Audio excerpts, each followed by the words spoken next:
Então, de novo, eu estou gravando, então eu vou me identificar para ficar registrado no vídeo. Então, eu sou o professor Paulo Daines, do Instituto Federal de São Paulo. Essa é uma aula síncrona do curso de Controle Digital. Então, nós vamos começar a aula fazendo uma revisão do que vocês já assistiram nos vídeos aí da semana passada, certo? Então, eu deixei alguns vídeos para vocês assistirem de conteúdo assíncrono, né? Nós vamos começar revisando esse material até aumentar a quantidade de pessoas aí na sala também. Então eu vou começar compartilhando aí minha tela.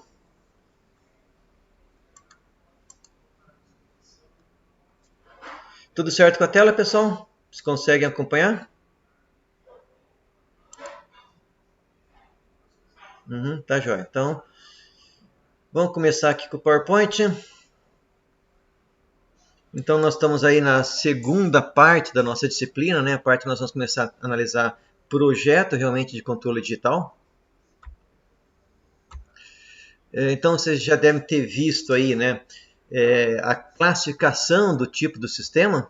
Então, boa parte da aula de hoje eu vou fazer comparação entre o que vocês já viram em controle analógico, controle 1 e 2, e a equivalência aqui em controle digital, certo? Então, muitas ferramentas que vocês viram em controles contínuos também existe ou podem ser aplicadas em controle digital com alguma adaptação. Algumas são idênticas e algumas têm uma pequena adaptação para poder ser aplicadas. Então, vocês lembram lá que em sistemas contínuos nós podíamos classificar uma função de transferência em tipo 0, 1 ou 2, dependendo do número de integradores ou do número de polos na origem que essa função de transferência tem, certo? Então, em geral, isso aqui não tem limite, né? Mas em geral era mais comum sistemas tipo 0, 1 e 2. Em sistemas discretos, nós também podemos classificar os sistemas em tipo 0, 1 e 2. Só que um integrador no plano Z é um polo em 1, certo? Então, dependendo do número de polos em 1 que tiver a nossa função de transferência, nós vamos chamá-la ou vamos nomeá-la de tipo 0, 1 e 2. Bom, para que servia a gente saber se um sistema é tipo 0, tipo 1 ou tipo 2? Para a gente saber qual é o erro que nós vamos ter em regime permanente. Então, essa classificação de saber se o sistema é tipo 0, 1 e 2 é para nós sabermos qual que será o erro que o meu sistema terá em regime permanente. Então, em sistemas contínuos, a primeira coisa que nós fazíamos era calcular o que era chamado de KP, KV e KA, que seria o coeficiente aí, a entrada integral, a entrada rampa e a entrada parábola, certo? E esse KP, na verdade, ele sai ali do teorema do valor final. Então, ele era o limite quando S tende a 0 do produto do meu controlador pela minha função de transferência. O KV eu multiplico por S, e o KA eu multiplico esse limite aqui por S ao quadrado, certo? Então eu obtinha ali o KP, KV e KA. Bom, uma vez que eu obtenho esses coeficientes, eu consigo então calcular o meu erro para uma entrada integral, para sistemas tipo 0, 1 e 2, o meu erro para uma entrada tipo rampa e para uma entrada tipo parábola. Então, o sistema tipo 0, uma vez que eu calculei o KP, ele tem um erro constante para uma entrada integral. O erro para rampa e para parábola é infinito. Um sistema tipo 0 não consegue seguir uma entrada tipo rampa ou parábola. Já um sistema tipo 1, que tem pelo menos um integrador, ele tem um erro para entrada integral nulo, certo? Então, esse sistema consegue seguir a entrada integral. Um erro constante para a rampa e ele não segue uma parábola. Por último, o sistema tipo 2, nós vamos ter então um erro 0 para o degrau e 0 para a rampa, ele consegue seguir a rampa, e um erro constante para uma entrada parabólica. Se eu tivesse um sistema tipo 3, ele iria conseguir zerar o erro para todas essas 3 entradas, degrau, rampa e parábola. Só que tipo 3 é algo bem incomum, né? Bom, para um sistema discreto, é muito parecido, certo? A diferença é que, em vez de ser o limite quando S tende a zero, é o limite quando Z tende para 1. Da minha função de transferência em malha aberta, né? Então, do meu H de S, G de S, onde o H foi, isso aqui foi discretizado, né? Então, uma vez que eu tenho aí minha função de transferência em malha aberta HG de Z, eu calculo então o limite quando Z tende para 1 para obter o Kp. Para o meu coeficiente Kv e Ka, eu tenho que multiplicar 1 sobre T, o limite quando Z menos 1 mais a minha função de transferência em malha aberta com Z tendendo a 1. E para o Ka é 1 sobre T ao quadrado, limite de Z menos 1 ao quadrado, quando a minha vezes a minha função de transferência em malha aberta. Certo? Então, isso é então como nós calculamos aí o Kp, o Kv e o Ka para sistemas discretos. Notem que é muito parecido com o que nós tínhamos para sistemas contínuos, mas como o nosso integrador é polo em 1 em Z, e não em 0, como era em S, então tem essa pequena diferença. Uma vez que eu calculei então o Kp, o Kv e o Ka, o cálculo do erro é idêntico. Certo? Sistema tipo 0, erro constante para a entrada degrau e ele não consegue seguir a rampa e a parábola. Tipo 1, erro nulo para a entrada degrau, constante para a rampa e infinito para a parábola. E tipo 2, eu tenho erro 0 para o degrau e para a rampa e um erro constante para uma entrada parabólica. Certo? Então, essa ferramenta aí de calcular o erro em regime permanente, nós também podemos aplicar, então, para sistemas discretos, uma pequena diferença ali para calcular o Kp, o K, o Kv e o Ka, certo? Então, pessoal, para quem chegou aí depois que nós começamos a aula, nós estamos então fazendo uma revisão do conteúdo que foi visto aí na última aula síncrona, certo? Então, o primeiro conteúdo que nós estamos revisando é o erro em regime permanente. Então, a mesma ferramenta que nós tínhamos ali em controle contínuo, nós podemos aplicar em controle discreto com uma pequena alteração ali no cálculo do Kp, Kv e Ka. Continua tudo certo aí com o vídeo, pessoal? Som, tá tudo ok? Beleza, então vamos seguindo em frente. Qualquer momento que vocês tiverem alguma pergunta, fiquem à vontade, certo? Bom, vamos ver então um exemplo aí de como nós podemos aplicar isso aí, então. Então nós temos aqui um sistema tipo 0. S é um sistema aqui de segunda ordem, né? G de S, 1 sobre S ao quadrado mais 3S mais 2. Eu peguei aqui o H de S como sendo 2. Então nós discretizamos essa função e obtemos um G de Z, certo? E o H de Z, discretização de uma constante da própria constante, certo? Então, quando eu calculo aí o Kp, que é o limite quando S tende para zero, então notem que quando S tender para zero, eu vou ficar aqui com G de S sobre 1 sobre 2. Isso aqui é multiplicado por 2, então isso aqui dá 1. Lembrando que a fórmula do erro o erro é igual a 1 sobre 1 mais Kp. Então, eu tenho 1 sobre 1 mais 1. Então, meu erro aí de posição para uma entrada degrau dá meio. Já o Kv, quando nós multiplicar isso aqui por S e substituir o S por 0, o meu Kv vai dar 0. Como o erro, a entrada rampa é 1 sobre o Kv, vai dar um erro infinito. Bom, se eu fizer esse cálculo para a minha função discreta, nós vamos chegar exatamente nos mesmos valores, certo? Quando eu fizer, então, esse z tender aí para... Quando eu fizer, então, z tender para 1, eu vou ficar aqui com 0,07 dividido por 0,4 alguma coisa. Na verdade, tem que fazer um passo antes aqui, certo, pessoal? A primeira coisa que a gente precisa fazer é obter aqui quais são os polos e os zeros que eu tenho nesse sistema, certo? Mas fazendo isso aí e aplicando aí esse z tendendo para 1, vocês vão ver que isso aqui também vai dar um Kp igual a 1.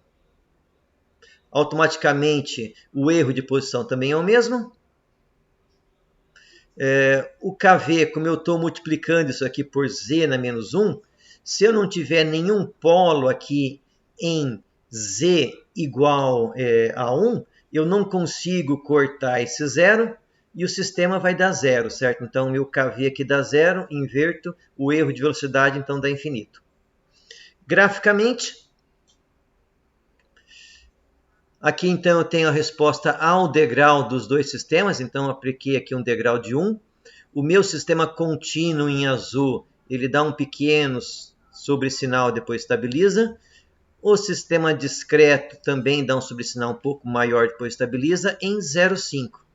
O meu erro é a diferença entre 1 para 0,5, que também é 0,5.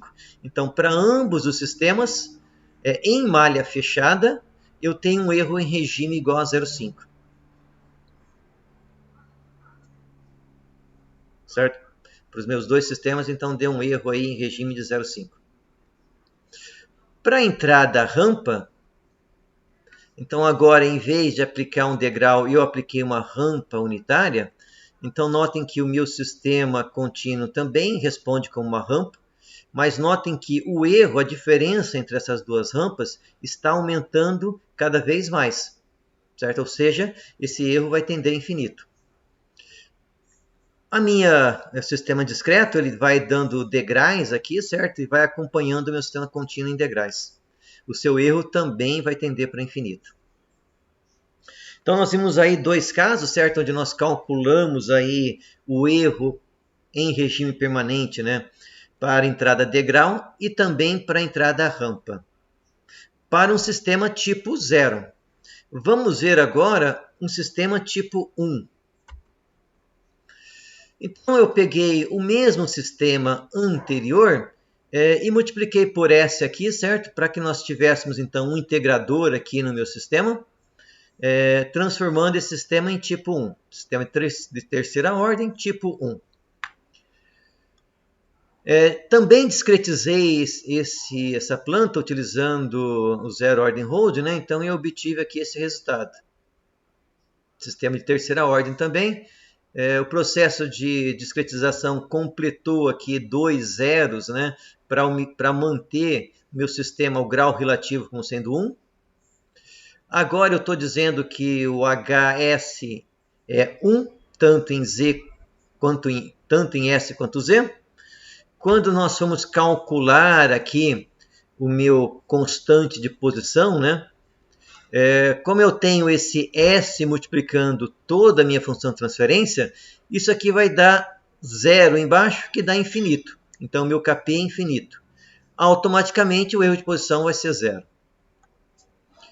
Bom, quando eu multiplicar então essa função por S e fizer o S tender a zero, notem que esse S vai cortar com S da fórmula. Automaticamente, isso aqui vai dar com uma constante de velocidade igual a 0,5. Quando eu inverter isso aqui para controlar o erro, vai dar 2. Bom, calculando o meu erro de posição para a minha função discreta, novamente isso aqui vai dar infinito. Por que vai dar infinito? Parece que não, né? Mas se você fizer aqui, colocar o meu denominador no formato de polos, vocês vão ver que existe aqui um polo em 1. quando eu substituir o z por 1, isso vai me zerar o denominador, automaticamente o Kp vai dar infinito. Quando eu inverto o Kp, eu chego num erro de posição 0. Para o Kv, como eu estou multiplicando a minha função de transferência por z na menos 1, esse z na menos 1 vai cortar com um polo que também está em z na menos 1. Certo? Fazendo todos esses cálculos, vocês também vão chegar num Kv de 0,5. A hora que vocês inverterem esse 0,5, vão chegar no erro de velocidade também igual a 2. De novo, vamos ver graficamente. Então, esse sistema tipo 1, para uma entrada degrau, ele dá um certo subsinal, depois estabiliza em 1, ou seja, erro em regime nulo. O meu sistema discreto, ele também vai avançando aqui em degraus, né?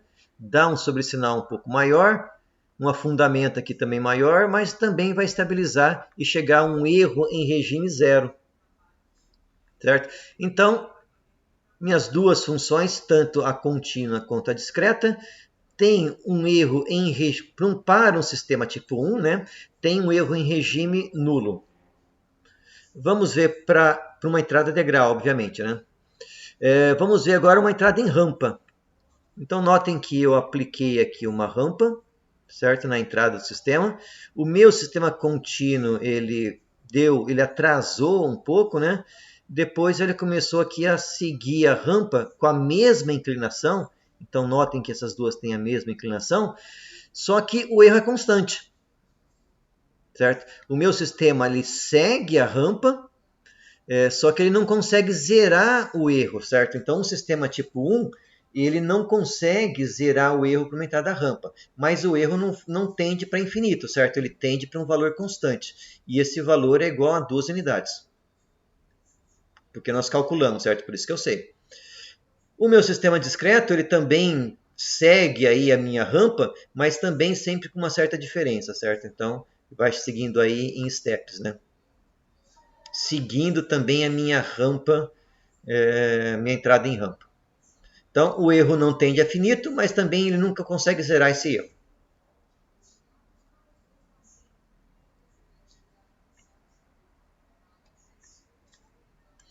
Tranquilo, pessoal? Então, demos uma olhada aí nesses conceitos de erro em regime permanente, sistema tipo 0, 1 e 2, para entradas degrau, rampa e parábola, certo?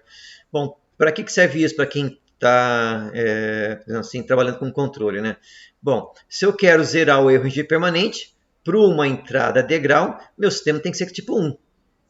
Certo? Então, eu tenho que dar um jeito de, se o meu sistema não tiver um integrador, eu tenho que inserir um integrador no controle. Então, para isso que serve esse conceito aí de erro em regime, certo?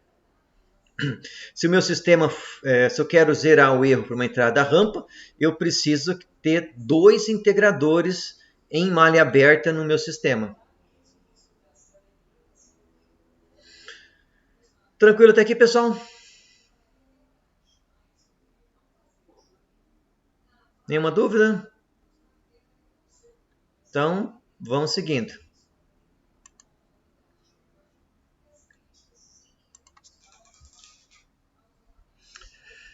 Bom, outra ferramenta que vocês aprenderam a trabalhar ali, né, com sistemas contínuos foi o lugar das raízes, certo? Então, no lugar das raízes, eu tenho um sistema aqui, uma planta, né? Isso é realimentado aqui por uma constante. O lugar das raízes me calcula os polos desse sistema quando eu vario esse K de 0 até infinito. Então, notem que se meu sistema e a minha planta é composto por um numerador e por um denominador, se eu substituo isso aqui na minha função em malha fechada, então minha função em malha fechada é g sobre 1 mais k de g, substituo aqui numerador e denominador nesse g e retrabalho um pouco, eu vou chegar então que a minha função de transferência em malha fechada é o numerador da função em malha aberta dividido pelo denominador mais k vezes o numerador do meu sistema em malha aberta, certo? Então, meu sistema em malha fechada, ele depende do numerador e do denominador. Notem que se o K for igual a zero, na verdade eu tenho o sistema em malha aberto. Quando esse ganho for nulo, eu não estou realimentando a minha planta, certo? Então, é por isso que o meu lugar das raízes, ele começa na posição dos polos do sistema em malha aberta. Conforme nós começamos a aumentar esse ganho, note que o que nós estamos resolvendo, na verdade, é essa equação do denominador. Então, eu tenho que o denominador mais k vezes o numerador é a minha equação característica do meu sistema em malha fechada. Quanto maior for o k, a influência do numerador vai aumentando. É por isso que para k tendendo a infinito, os meus polos eles tendem para a posição dos zeros do sistema em malha aberta. Certo? O restante dos polos, como eu sempre tenho mais polos que zeros, né, eles tendem para infinito.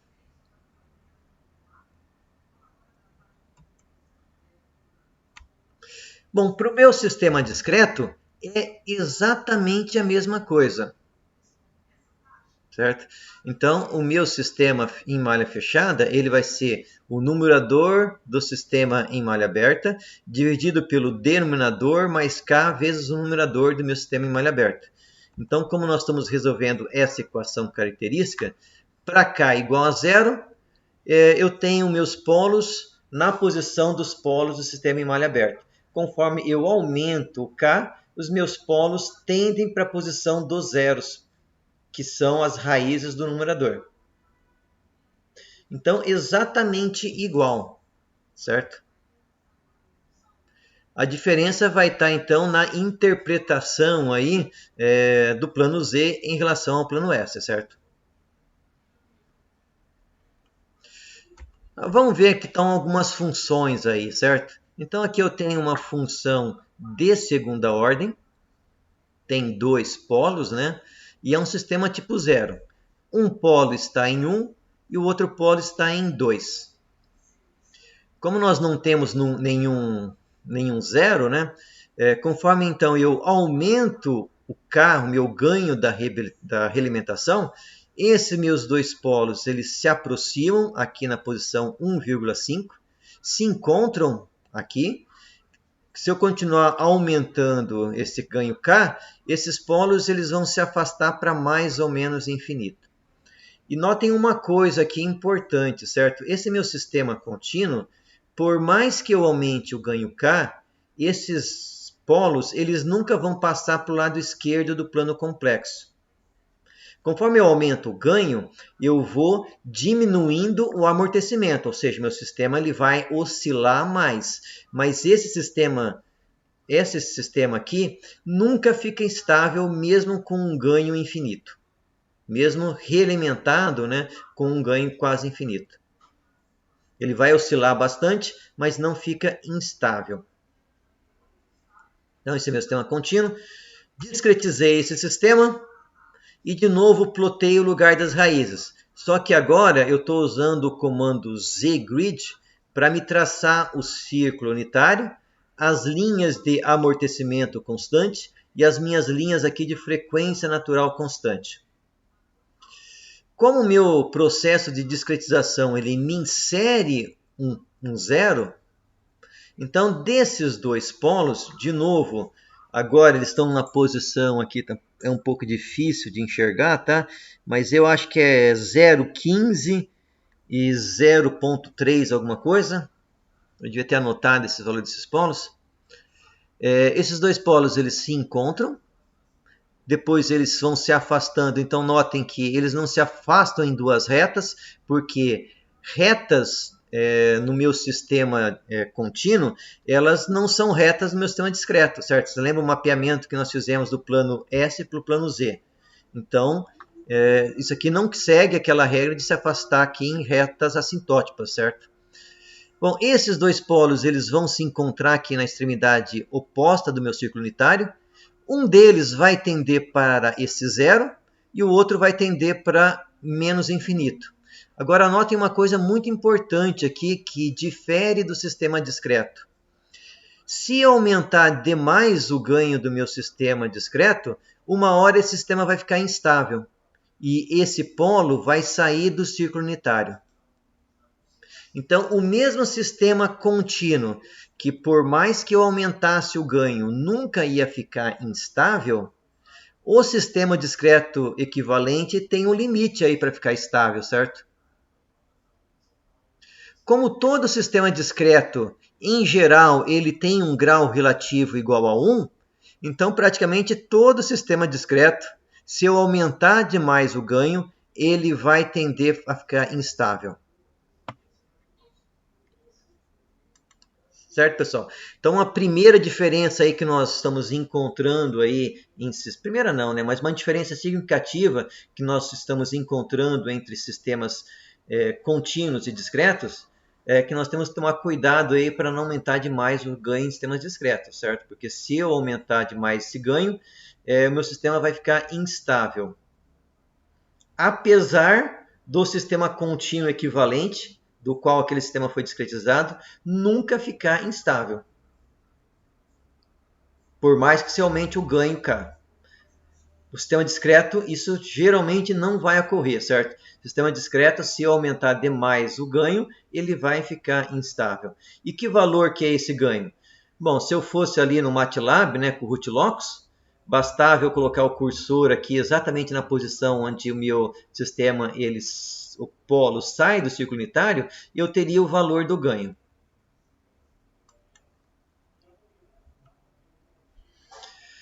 Bom, vamos ver então mais algumas variações aí, certo? Então, continua sendo um sistema tipo 0, só que agora eu peguei o mesmo sistema e inseri aqui um 0, certo? Então, eu tenho 2 polos e um 0. Bom, tendo 2 polos, novamente, quando eu aumento o ganho K, esses 2 polos se encontram, eles fazem aqui um círculo, se encontram aqui entre 3 e 4. Um dos polos vai tender para o zero, o outro polo vai tender para infinito. Então, novamente, esse sistema aqui, por mais que eu aumente o ganho de realimentação, certo? Esse sistema nunca fica instável.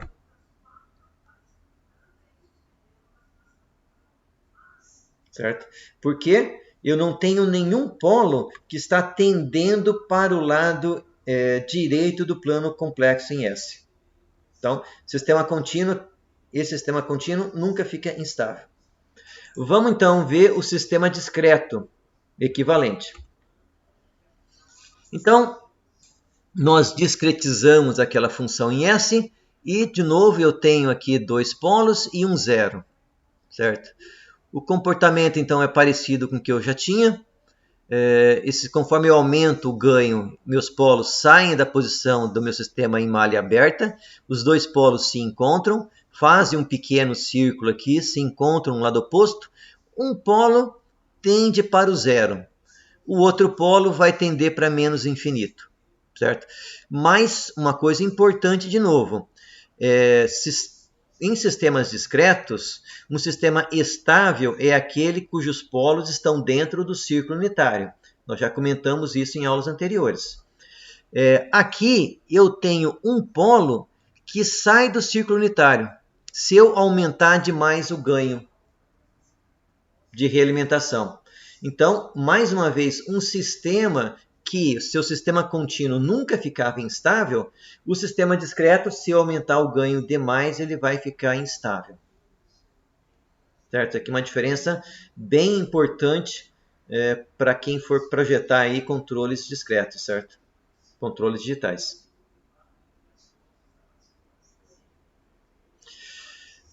Então, mais uma variação aí. Agora um sistema tipo 1. Então, esse sistema tem 3 polos, né? Um polo em 2, um polo em 1 e um polo em 0, que é um integrador. Então, esse meu sistema contínuo, eu tenho um polo que vai tender para menos infinito.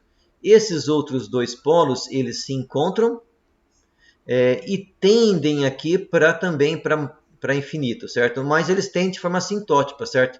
Nós temos aqui 3 polos, né? Então eles tendem aí, esse ângulo aqui é 120 graus. Então notem que se eu aumentar demais o ganho do sistema, ele fica instável, porque eu tenho polos que estão passando para o lado direito do plano complexo S. O sistema contínuo equivalente acontece a mesma coisa, certo? Mas possivelmente com ganhos menores eu devo sair do círculo unitário primeiro. Então eu tenho aqui 3 polos. Esse polo em 1 é um integrador, em Z. Eu tenho um polo aqui, se não me engano, ele está em 0,15, o outro está em 0,3. Então, um desses polos vai tender para o zero, para um dos zeros, né? Os outros 2 polos se encontram e saem aí, né, numa curva, né, para mais ou menos infinito. Então, quando esse polo, ou quando qualquer um desses polos, eles saírem do círculo unitário, o meu sistema fica instável.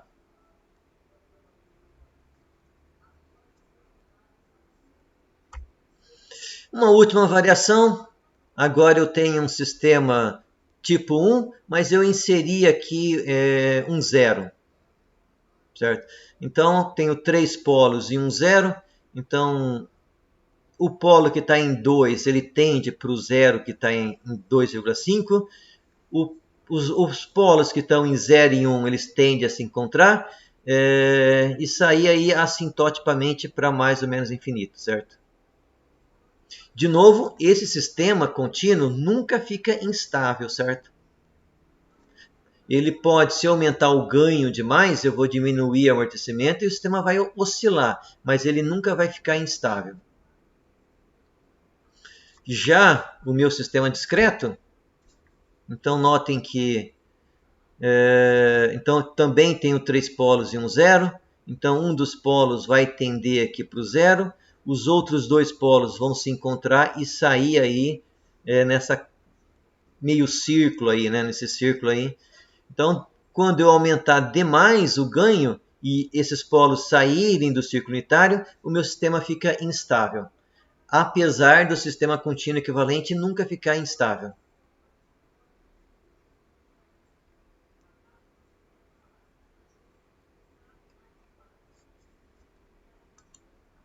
Certo?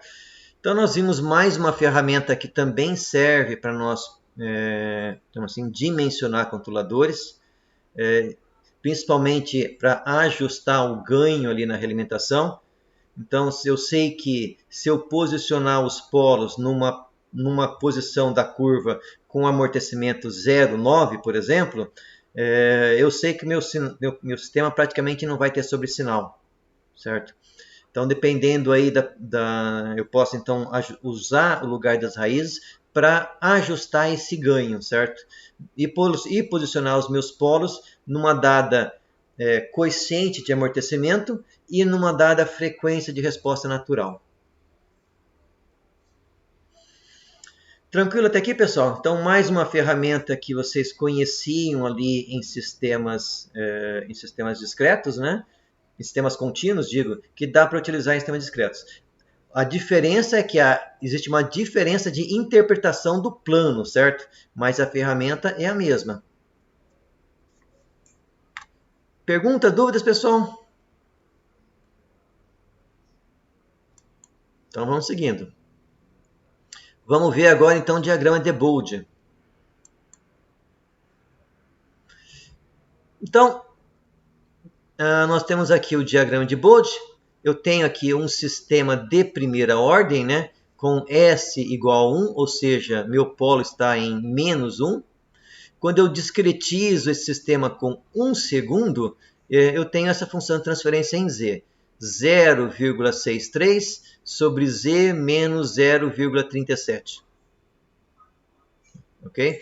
Quando eu traço o diagrama de Bode desse meu sistema contínuo, eu tenho aqui a curva em azul.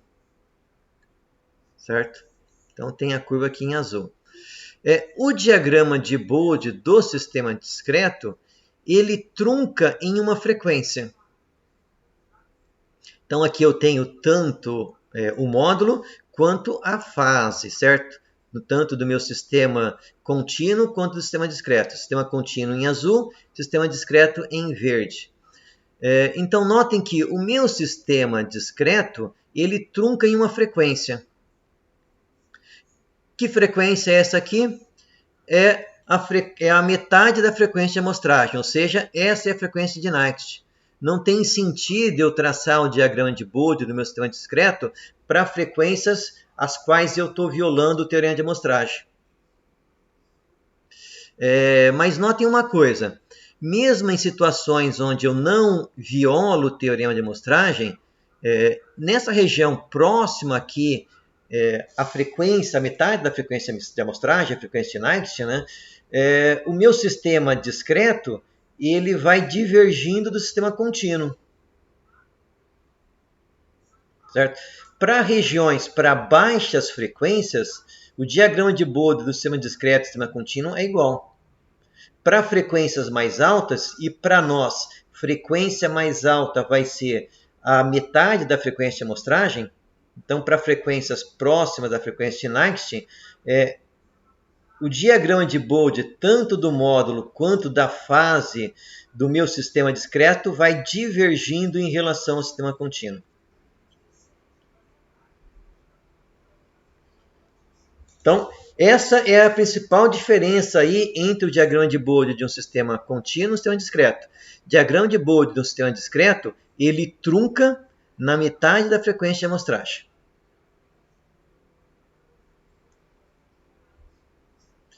Na verdade, a rigor, ele tem cópias, né, dessa função transferência em múltiplos da frequência de amostragem. Mas isso não tem sentido plotar para nós, certo? Porque se isso acontecer, nós violamos o teorema de amostragem e nada mais vai funcionar direito.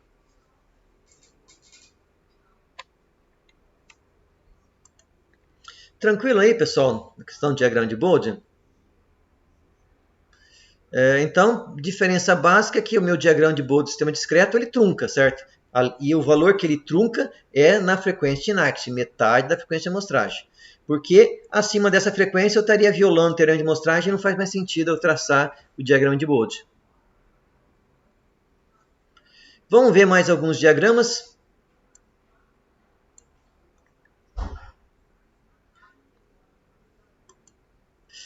Na verdade, nós vamos fazer o seguinte.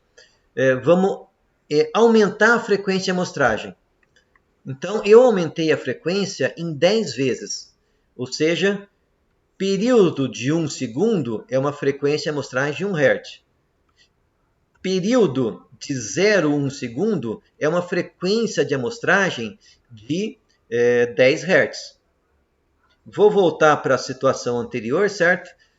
Notem que, como o meu gráfico está em radianos por segundo, a frequência de amostragem de 1 Hz corresponde a 2π radianos, ou seja, 6, alguma coisa em radianos por segundo.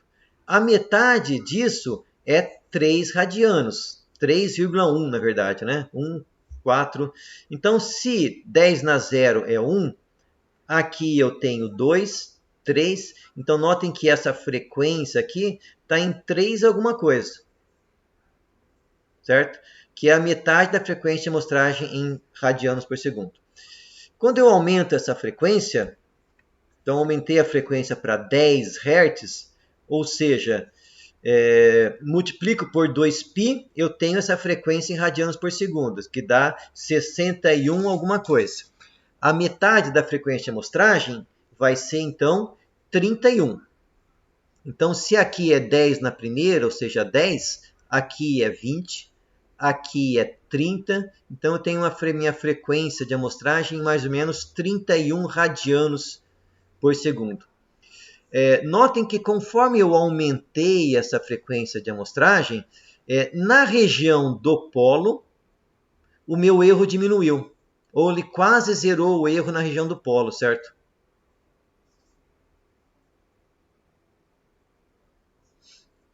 Então, na situação anterior, a metade da frequência de amostragem estava muito próximo do polo. automaticamente eu tenho esses erros. Conforme então eu aumento a frequência de amostragem, eu jogo esse erro para frequências mais altas. Se eu aumentar mais ainda, vou para 100 Hz de frequência de amostragem, agora a metade da frequência de amostragem, aqui está 10 na segunda, que é 100, então aqui é 200 e aqui é 300. Então 300 e poucos é a minha metade da frequência de amostragem. Então notem que agora na região do polo eu praticamente não tenho erro.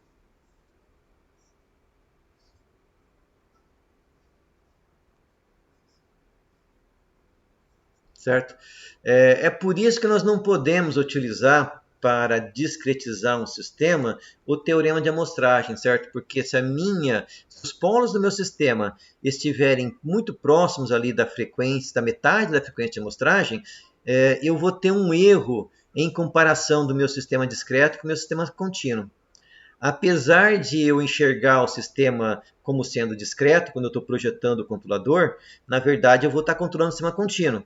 Então eu vou estar aplicando o meu controlador numa planta que tem erro, certo? Por isso é que nós temos que discretizar os nossos sistemas com frequência maior do que o teorema de amostragem, certo? Como eu falei para vocês, de 10 a 20 vezes maior para jogar essa frequência limite para regiões bem acima dos polos do meu sistema, certo? Voltando ali para o diagrama de Bolt.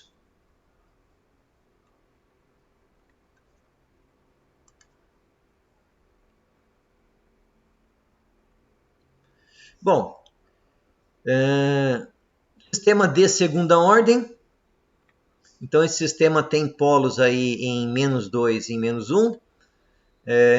Temos aqui o diagrama de Bode. Então esses polos do sistema eles estão mais ou menos aqui entre 1 e 2.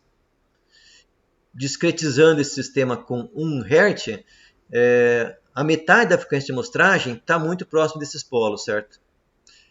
Apesar de no módulo eu ter um erro bem pequeno, na fase eu tenho um erro aqui significativo, certo? Bom, vamos então aumentar a frequência de amostragem novamente. Então, notem que eu peguei essa minha frequência limite, saí aqui de 30 alguma coisa e fui para 300. Se eu aumentar mais ainda, for para 100 Hz, eu estou jogando, na verdade eu tinha saído de 3 e fui para 30, e agora sim eu fui para 300. Então toda vez que eu aumento a minha frequência de amostragem, eu diminuo o erro na região dos polos.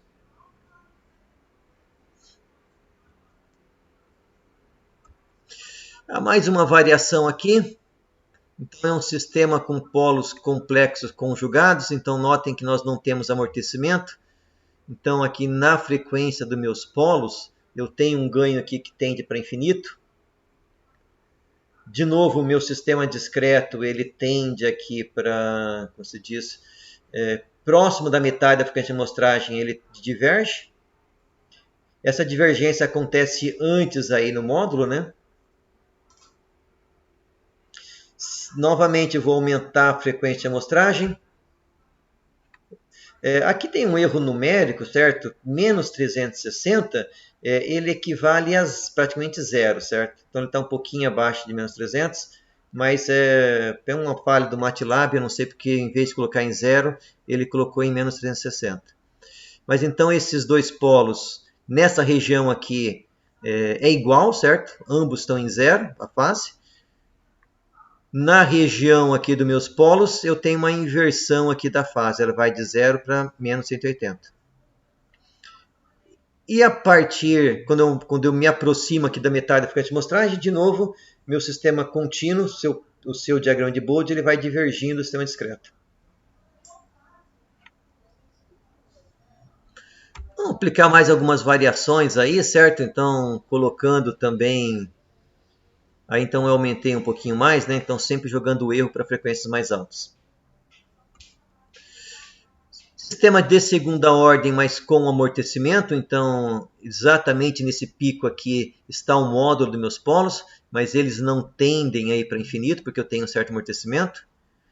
De novo, conforme eu vou aumentando a frequência de amostragem, eu vou jogando essa frequência para frequências maiores e na região dos polos eu vou diminuindo meu erro.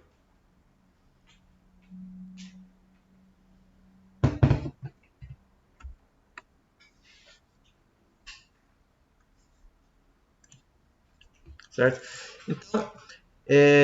Então, meu diagrama de Bode, uma outra informação importante que eu tiro disso aqui é o seguinte. Se eu conheço, então, os polos ou a frequência de corte do meu sistema contínuo, eu tenho que escolher uma frequência de amostragem que é bem superior à frequência dos polos. Certo? Em geral, nós consideramos as frequências dos polos a frequência de corte, principalmente em sistemas de primeira ordem. Né? Sistema de segunda ordem fica um pouquinho mais complexo, mas em geral a gente considera esses polos a frequência de corte do sistema. Então, quando eu for escolher uma frequência de amostragem, eu tenho que escolher uma frequência que é de 10 a 20 vezes maior do que as frequências dos polos do meu sistema. Tá joia, pessoal? Essa é uma informação importante. Bom, antes de avançar ali para aquela questão de margem de fase, tem uma pergunta?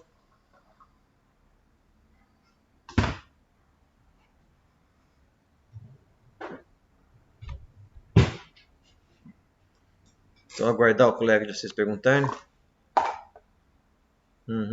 Certo. Por que de 10 a 20 vezes?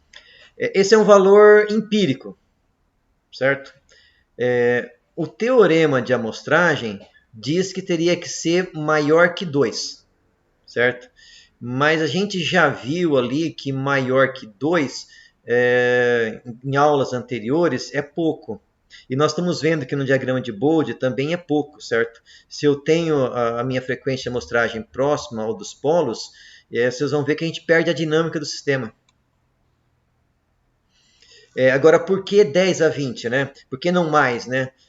Uma das coisas é que, conforme eu aumento a frequência de amostragem, o período diminui. Então, o meu controle, ele tem que fazer uma série de cálculos, e esses cálculos não diminuem. Conforme eu vou aumentando a frequência de amostragem, o meu controle tem que fazer os mesmos cálculos num tempo cada vez menor. Certo? Então, se eu aumentar demais a frequência de amostragem, eu vou precisar de um processador muito poderoso. Assim, os resultados empíricos aí mostram que de 10 a 20 vezes, e eu prefiro usar 20 vezes do que 10, eu já consigo ter um desempenho bom do controlador digital sem precisar aumentar demais essa frequência de amostragem, certo? A gente é tentado, às vezes, em controle, em aumentar demais essa frequência, certo? Mas isso pode não ser uma boa opção, principalmente para essa questão de eu vou diminuindo o período de amostragem, eu tenho que fazer um monte de cálculo num período muito curto. Então tem um limite aí que não é bom de ultrapassar. Esse de 10 a 20 vezes é um valor empírico, certo? Obtido aí na prática. Ok? E você viu ali que quando nós passamos ali de 1 Hz para 30, de 1 Hz para 10 Hz, e os meus polos estavam em 1, na região ali dos polos eu já fiquei com um erro bem pequeno na frequência, como se diz, no meu diagrama de Bode, certo? Quando eu comparava o diagrama de Bode do sistema discreto com o sistema contínuo, quando eu aumentei a frequência, eu já fiquei com um erro pequeno na região dos polos. Então isso também sai dessa análise aí, certo? Bom, pessoal, antes de avançar, eu queria discutir com vocês a primeira parte do trabalho. Então eu vou no Moodle, certo? Vocês continuam acompanhando aí o vídeo, está tudo correto, né? Compartilhamento?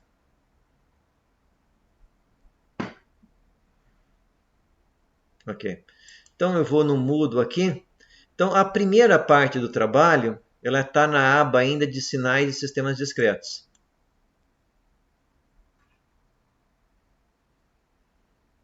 Então ela está aqui, aula, lista trabalho e lista de exercício. Então aqui está o roteiro do trabalho, primeira parte. Então, lembrando, né, que vocês podem se reunir em grupos aí de até 4 alunos, certo? Nós vamos fazer um trabalho na disciplina que é dividido em 3 partes. Então, nós vamos estar sempre, a partir dessa primeira parte do trabalho, vocês vão depois ter continuação em cima dele, certo? Então, temos que ter isso em mente, que é um único trabalho dividido em 3 partes. Então, nessa primeira parte do projeto de um controlador digital, o que vocês precisam é definir uma planta a ser controlada. Quem também faz a disciplina de laboratório de controle digital, em geral escolhe a mesma planta. Certo? Então, estão fazendo lá com o Eduardo Costa, né, laboratório, então podem escolher a mesma planta que vocês estão trabalhando lá com o Eduardo. Então, define essa planta. Eu quero então que vocês obtenham o modelo da planta, ou seja, quais são as equações diferenciais que regem esse processo. Uma vez que vocês tiverem essas equações diferenciais, eu quero que vocês obtenham a função de transferência, ou seja, aplicar a transformada de Laplace, né, e obter a função de transferência em S. Vocês vão então, na sequência, analisar os polos e os zeros dessa planta. E eu quero ver que vocês plotem também a resposta ao degrau. Então eu quero que vocês me digam quais são os valores aí dos polos e zeros. Pode usar o gráfico lá do root locus, certo? Mas não esqueçam também de, no relatório, escrever que valor é esse, certo? Porque às vezes o valor numérico é difícil de tirar do gráfico, tá? Então pode usar o root locus, mas também escreva no relatório o valor desses polos e desses zeros. Eu quero o gráfico da resposta ao degrau. E uma vez que vocês conheçam aí, que vocês conhecem a planta de vocês, que vocês pretendem controlar, eu quero que vocês me passem uma especificação do que vocês querem que o controle faça, certo? Vocês vão definir, tá? Se, sei lá, se é uma suspensão ativa, em geral você vai querer aumentar o amortecimento. Você não quer que o sistema fique chacoalhando muito tempo. O controle de motor, você pode querer zerar o erro de posição, certo? Então, vai depender do que vocês, da planta, o que vocês querem que o controle faça. Vocês podem querer que o sistema não tenha sobressinal. Vocês definam aí, certo? Depois, então, de definir as especificações que vocês vão querer do controle, vocês precisam, então, definir uma frequência de amostragem dessa planta. Como vocês vão fazer isso aí? A minha sugestão peguem os polos ou o diagrama de Bode e escolham uma frequência que seja 20 vezes maior do que a frequência dos polos. Não esquecer que a frequência do polo ela está em radianos por segundo. Certo? Então, a posição do polo é uma frequência em radianos por segundo. Você tem que passar essa frequência para Hertz, certo? Que em geral nós definimos a frequência ou o período de amostragem, né? Então, cuidado com essas unidades de frequência, tá? Opa!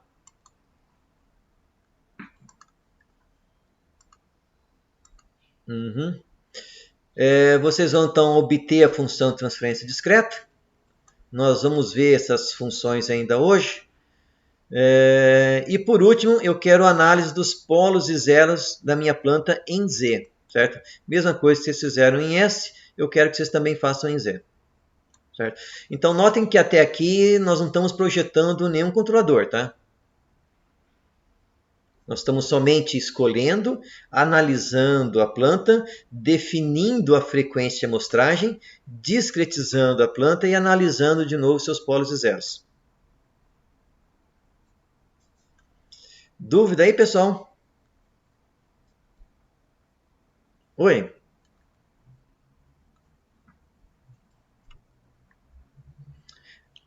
Analisar por exemplo, saber onde estão os polos e zeros, saber se em malha aberta o meu sistema é estável ou instável, saber se ele tem um integrador ou não.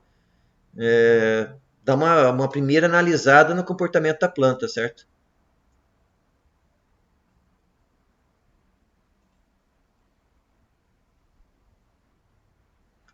Exato. Você aplica um step na planta e vê o que acontece. Vê se ela vai tender para infinito, se ela vai tender, se ela vai ter um erro em regime. Em geral, ela vai ter erro em regime, a maior parte, hein? Algumas, se tiver um integrador, a hora que você aplica um degrau, ela vai tender para infinito, vai tender uma reta ali sempre aumentando, né? Alguma ela pode ter um polo instável, né? Talvez, se for um pêndulo invertido, por exemplo, né? Vai ter um polo instável.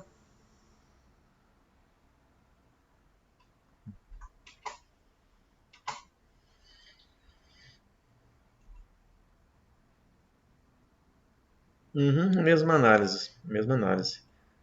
Se você for utilizar a função plota lá os polos e zeros, depois traça o z-grid, você vai ter o ciclo unitário, vai ver se os polos estão dentro do ciclo unitário, você pode ver qual é o amortecimento que eles têm. Então, certo? É essa análise.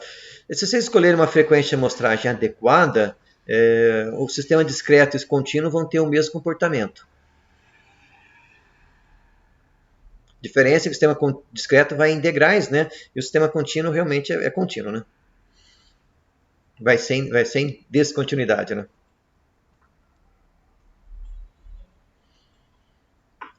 Vamos só conferir aqui a data de entrega.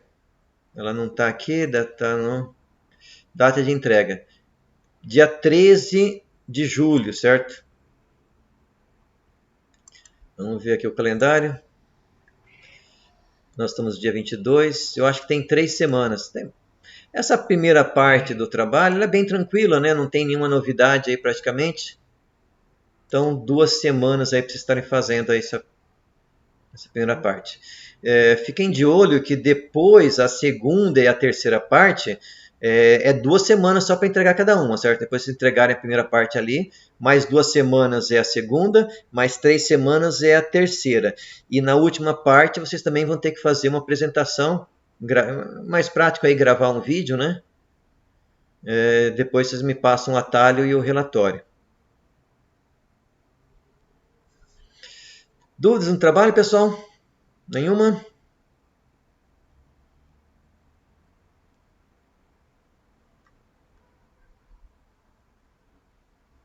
Semana que vem deve ser assíncrona.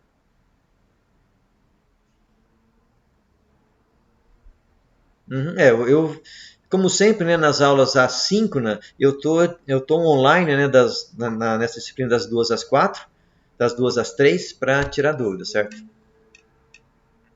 O endereço é o mesmo aí que vocês estão sempre utilizando, certo? Sempre utilizam o mesmo endereço. Tá por nada. Oi? Tá, até semana que vem. Uhum, tá ok.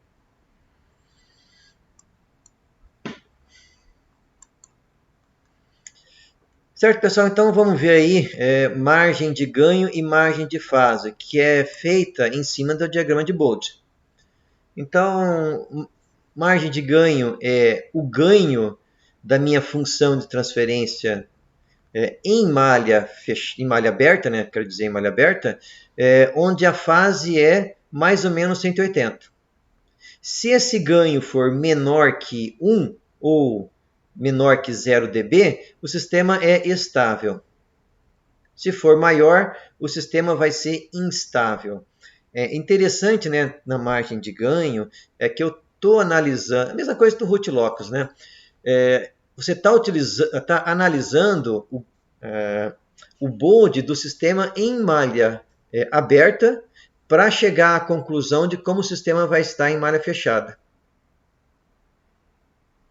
A margem de fase é a fase da minha função transferência, onde o ganho da planta é igual a 1. Se essa fase estiver entre mais ou menos 180, o sistema é estável. Então, o comando que me plota o gráfico e me retorna esses valores da margem de ganho e margem de fase, é o comando margin. Então, esse comando ele plota o diagrama de Bolt e me retorna esses valores, certo? Da margem de ganho e da margem de fase. Então vamos ver aqui alguns exemplos.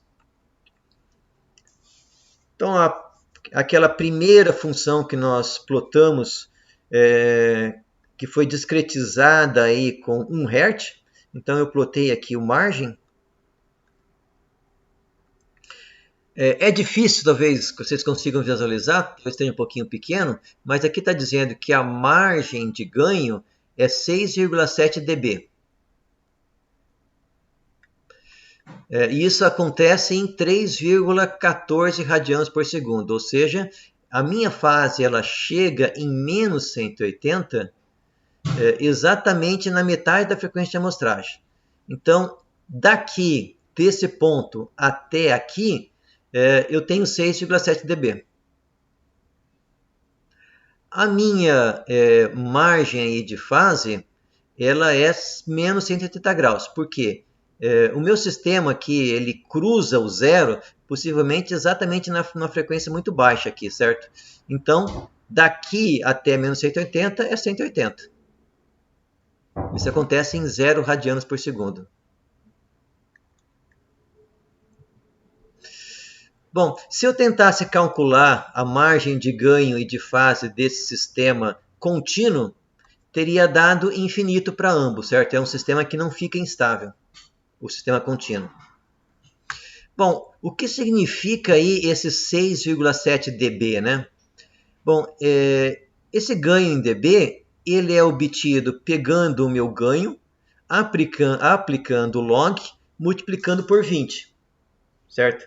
Se eu fizer o inverso, pegar esse ganho de 6,7 dB e tentar achar qual que é o ganho que eu tenho para chegar nesse valor, eu isolo o K, né? Aplico funções inversas para isolar o K.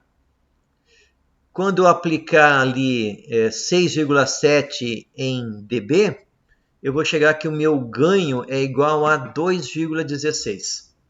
Significa que o maior ganho que eu posso aplicar em malha fechada nessa planta é 2,16. Acima desse valor, o meu sistema vai ficar instável. Então, para testar esse conceito, eu peguei o seguinte. Eu peguei esse ganho de 2,16 e apliquei no meu sistema em malha aberta. E fui novamente calcular a margem de ganho em margem de fase, multiplicando o meu sistema por 2,16. Nesse caso, a minha margem de ganho é 0 dB. Significa que se eu realimentar esse sistema com um ganho, o meu limite para realimentar esse sistema é um ganho unitário. Qualquer valor que aumentar um pouquinho acima, ele vai ficar instável. Por quê? Porque eu já multipliquei ele por 2,16.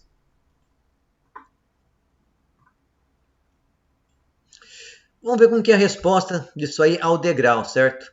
Então, de novo, eu peguei a minha planta, certo? Notem que eu não estou multiplicando mais pelo 2,16. E realimentei isso aqui com um ganho unitário. Então, quando eu aplico um degrau, o meu sistema... Deixa eu dar uma olhadinha. Meu sistema... aplicar um degrau. O meu sistema em malha aberta, ele está tendendo aí exponencialmente, é um sistema de primeira ordem, né? E o meu sistema em malha fechada, ele tem um erro em regime e ele estabiliza aqui em 0,5. Bom, se eu aumentar o ganho, então isso aqui foi com ganho unitário. Se eu aumentar aí o ganho para 2,16 e aplicar um degrau novamente, notem que o meu sistema em malha aberta ele está estabilizando em 2,16 e o meu sistema em malha fechada ele fica no limite da estabilidade. Note que ele está oscilando bastante, mas essa oscilação não está tendendo para infinito. Então, possivelmente os meus polos estão praticamente em cima do círculo unitário. Ou o meu polo, né? Está em cima do círculo unitário. Então, Com aquela ganho que eu calculei para a margem de fase, ele é o limite para o meu sistema ficar estável. Qualquer valor acima disso, por exemplo, 2,2, o meu sistema já ficou instável. Certo? Notem que ele está oscilando e a amplitude está aumentando cada vez mais.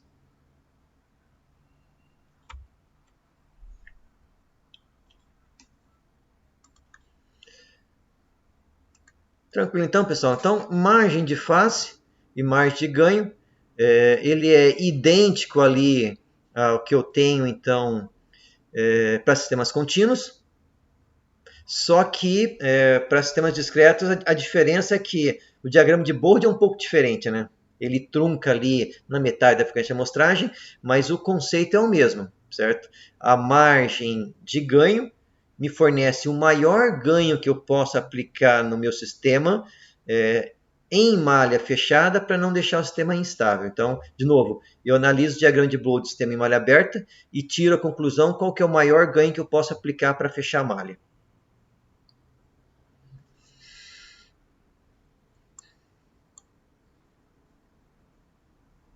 Bom, vamos pegar mais uma função de transferência aqui. Então, essa é uma função de transferência de segunda ordem. Eu tenho aqui, então, dois polos. Eles são polos complexos conjugados com dado amortecimento. Aqui eu tenho um zero. Então, notem que esse sistema... então, eu tenho aqui meus polos. Quando eu calculo aí a margem de fase e margem de ganho desse sistema,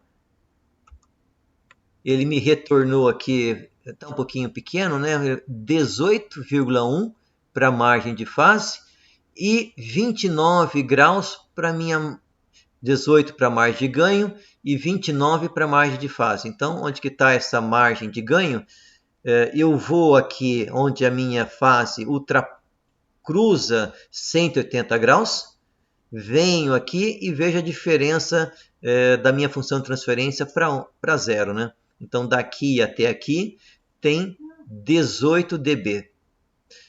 Para eu saber a margem de fase, eu vou no meu módulo, vejo onde a minha função de transferência cruza o zero, vou até a minha fase, né? Daqui para menos 180 tem 29 graus. Certo? Bom, de novo, se eu pegar 18 dB e aplicar na fórmula onde eu calculo dB, eu vou chegar aqui, esse ganho de 18,1 dB, ele corresponde a um ganho de 8. Certo? Então, eu sei que se eu for fechar essa malha com um único ganho real, o maior valor que eu posso aplicar é 18. De realimentação. E 18 é o limite da estabilidade, certo? 18 não, 8. 18 é em dB, 8 é o valor do ganho. Então, aqui eu tenho a resposta ao degrau. No primeiro caso aqui, isso aqui foi discretizado então com 10 Hz. Eu apliquei um ganho unitário. Então, o meu sistema em malha aberta está em azul. E o sistema em malha fechada aqui em verde. Então, notem que o sistema em malha fechada ficou um pouco mais rápido, né? Tem uma frequência um pouco maior. E eles também oscilam quase a mesma coisa, né? Se eu aumentar esse ganho, por exemplo, para 16, eu já fiquei com uma margem de fase negativa. Notem que 16 eu tinha calculado que 8 era o limite, né? Então eu dobrei praticamente. Fiquei com uma margem tanto de fase, tanto de ganho quanto de fase negativa. Se eu plotar o degrau, sistema em malha aberta estável, né? Sistema em malha fechada instável. Está oscilando com uma frequência cada vez maior.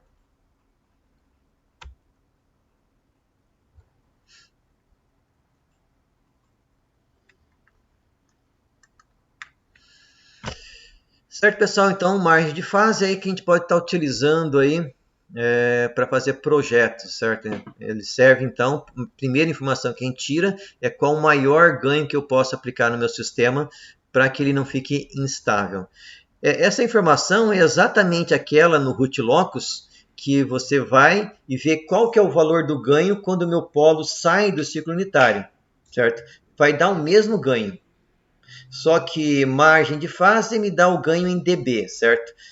Para chegar no ganho realmente que eu aplico ali, no ganho real, eu tenho que fazer aquele pequeno cálculozinho, né? O root locus já dá direto o ganho real, certo? Bom, vamos entrar agora mesmo em controle, certo? E vamos ver uma metodologia de controle que é chamada de redesign. Então, nessa metodologia, nós vamos fazer os seguintes passos. Primeiro, nós vamos fazer o projeto do controlador considerando a aproximação do zero ordem Rhodes. Nós vamos, então, fazer todo o projeto, chegar num controlador contínuo, ou seja, um controlador em S, exatamente como vocês fazem ou fizeram em controle 1 e 2. Uma vez que eu tenho esse controlador, eu vou discretizá-lo. Vou aplicar alguns métodos que nós vamos ver aqui na aula de hoje ainda, certo? Quais que a gente pode estar discretizando esse controlador. Uma vez, então, que eu tenho o controlador em Z, eu posso obter a equação de diferenças e implementar o controlador. Então, como exemplo, né, nós temos aí então aqui um PID contínuo. Então, eu tenho Kp mais Ki sobre S mais Kd sobre S. Kd vezes S.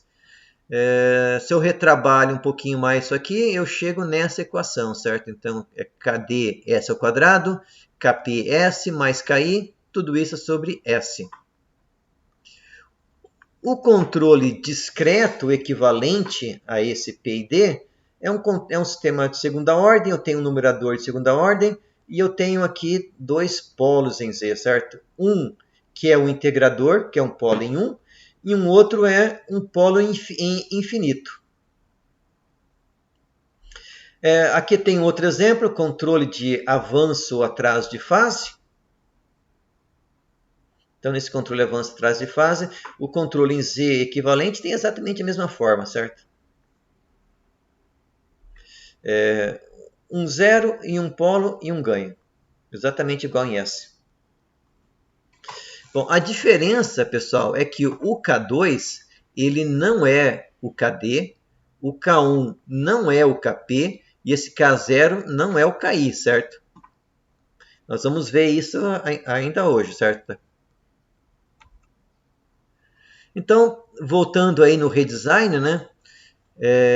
Para chegar num controlador que considere a dinâmica do zero ordem Rhodes, então, apesar de eu vou projetar um controlador utilizando as ferramentas do controle contínuo, se eu não quiser utilizar uma frequência de amostragem muito alta, eu devo considerar a dinâmica do zero ordem Rhodes, certo? Então, o que a gente faz? O zero ordem Rhodes, a sua função de transferência exata, nós não podemos utilizar, certo? Porque ela tem um E na menos ST que a gente não sabe tratar. Mas nós temos uma função que é uma função aproximada do meu zero ordem Rhodes. Em S, certo? Em um polinômio de S. Então, essa função é 2 sobre TS de S mais 2. Então, nós vamos fazer o projeto do controle em S. Uma vez que eu fizer o projeto desse controlador, nós vamos discretizá-lo, certo? Como que a gente vai discretizá-lo? Vamos utilizar um comando no MATLAB, certo? Bom, o primeiro método que eu estou chamando de método zero, na verdade, ele não é feito no MATLAB, tá? O MATLAB não faz esse método aqui, que ele é chamado de mapeamento diferencial. Então, se eu tenho a função de transferência do meu controlador, eu tenho que pegar o meu S da minha função de transferência e substituir por 1 sobre TS, Z menos 1 sobre Z.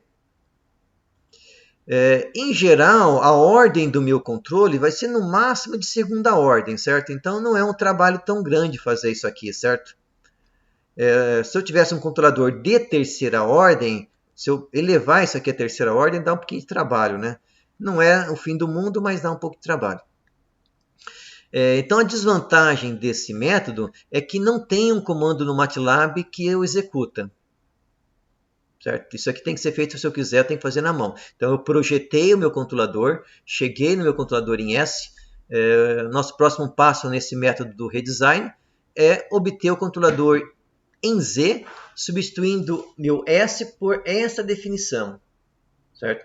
1 sobre TS, Z na menos 1 sobre Z. Mas nós temos alguns comandos no MATLAB, que são métodos diferentes, que também fazem isso, certo? Então, o mais comum é o chamado invariante ao degrau, que na verdade é o zero ordem hold. Então, que ele executa o seguinte comando. Então, se eu tenho aí o meu controlador contínuo, no método zero ordem hold, eu estou então discretizar o meu controlador sobre S, multiplicando o resultado por Z menos 1 sobre Z. Certo? Mas a gente não precisa fazer isso aqui na mão, porque o MATLAB tem um comando para fazer isso. Então, esse comando é C2D, ou Continue to Discrete. Os parâmetros são o meu controlador contínuo, o período de amostragem e o método que é o zero ordem hold. Quando eu utilizar esse comando, o MATLAB me retorna a função discretizada. Ok? Vamos ver um outro método, chamando de método 2, é chamado de bilinear trapezoidal Autosting. Nesse método, o que está sendo feito é substituir o S da minha função de transferência contínua por 2 sobre TS, Z menos 1 sobre Z mais 1. Bom, mas de novo, assim como o método número 1, nós não precisamos fazer isso na mão, porque o MATLAB tem um comando Continue to Discrete. Eu passo de novo a minha planta contínua, passo o período de discretização e agora o método eu vou chamar de Tusting. Certo? Então, o MATLAB já faz isso aqui para a gente. Tem outros métodos. Então, esse aqui é chamado de bilinear com pré-compensação. Então, nesse método, eu tenho 4 parâmetros para ser passado para a função. Então, eu começo de novo com a planta, período de amostragem, o método que é o pré-warp, e eu tenho que passar uma frequência. Esse método ele tende a reduzir o erro em torno dessa frequência. Geralmente, a gente passa a frequência do polo mais importante, certo? Do polo dominante.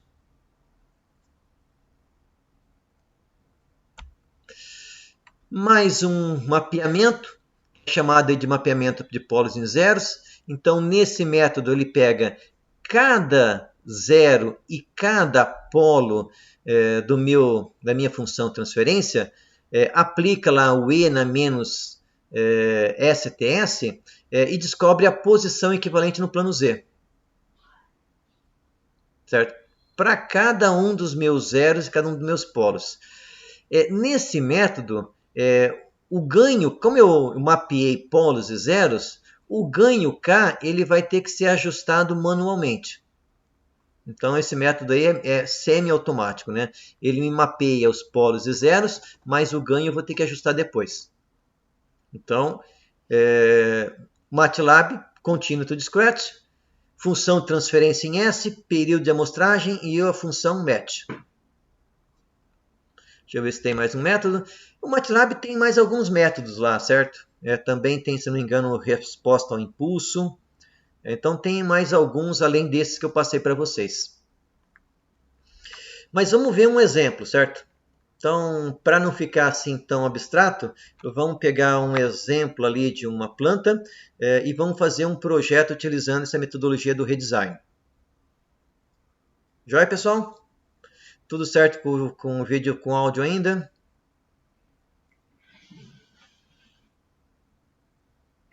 Alguém pode me confirmar?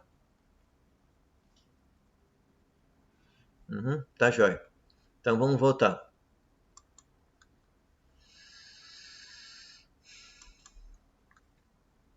Bom, então nós temos aqui uma planta.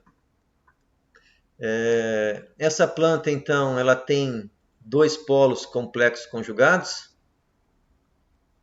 Esses polos estão na posição menos 0,2 mais ou menos J, o que dá uma frequência natural de 1,02 radianos por segundo. Se eu pegar aqui o diagrama de Bode, em geral, para sistemas de primeira ordem, nós tendemos a considerar que a frequência de corte é a frequência onde o meu sistema caiu menos 3 dB. Então, se eu olhar aqui, aqui nós estamos em 0 dB, o ponto onde, em relação a esse plano, a minha função caiu menos 3 dB, ele está em 1,5 radianos por segundo. Então, eu posso considerar a frequência de corte do meu sistema, ou eu considero a frequência dos polos, ou eu considero essa frequência onde o meu diagrama de Bode caiu menos 3 dB. Certo? Nesse caso aqui, como na região plana nós estávamos em 0, coincidentemente é realmente menos 3 dB, certo? Então se eu quiser ser um pouco mais conservador, eu vou escolher que a frequência de corte do meu sistema é 1,5 radianos por segundo. Então, considerando essa frequência, a minha frequência natural em Hz é 0,16 e a frequência aqui de corte 0,24. Bom, olhando essa frequência aqui, eu deveria escolher uma frequência de 10 a 20 vezes maior, ou seja, uma frequência de amostragem que seria ou 2,5 Hz ou 5 Hz. Olhando esse diagrama de Bode, é a frequência ideal de discretização. Eu gosto mais de trabalhar com 20 vezes, então eu iria escolher uma frequência de 5 Hz.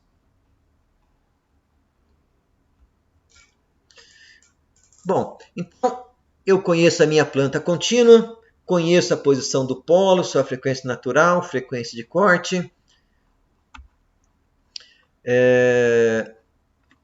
Eu peguei aqui do Ogata para essa planta um projeto de um controlador. Então isso aqui é um projeto de um controle PID, onde eu tenho dois zeros, certo? Um zero está em menos 5, o outro zero menos 0,25 e tenho um polo em zero, né? Que é um integrador. Então, se eu retrabalhar essa equação, eu vou ver que o meu Kp é 5,25, o Ki 1,25 e o Kd é 1, certo? Então, como nós estamos na disciplina de controle digital, eu peguei um controle já projetado, certo? Eu não projetei esse controle aqui, peguei da bibliografia. O que eu quero agora é discretizar o meu controlador. Então, o que eu fiz aqui foi aplicar o lugar das raízes, né? Só para ver onde estão os meus polos e como o sistema se comporta. Então, notem que os meus polos em malha aberta estão aqui em 0, menos 0,2 mais ou menos 1. Se eu aumento o ganho, esses dois ganhos eles tendem a se encontrar, depois um polo tende para o zero, o outro polo para menos infinito. Isso aqui ainda é em S, certo? Então esse root locus é em S.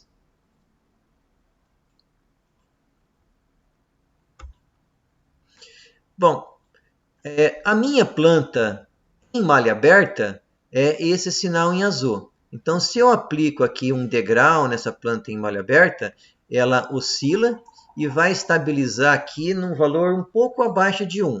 Então, minha planta em malha aberta tem erro em regime.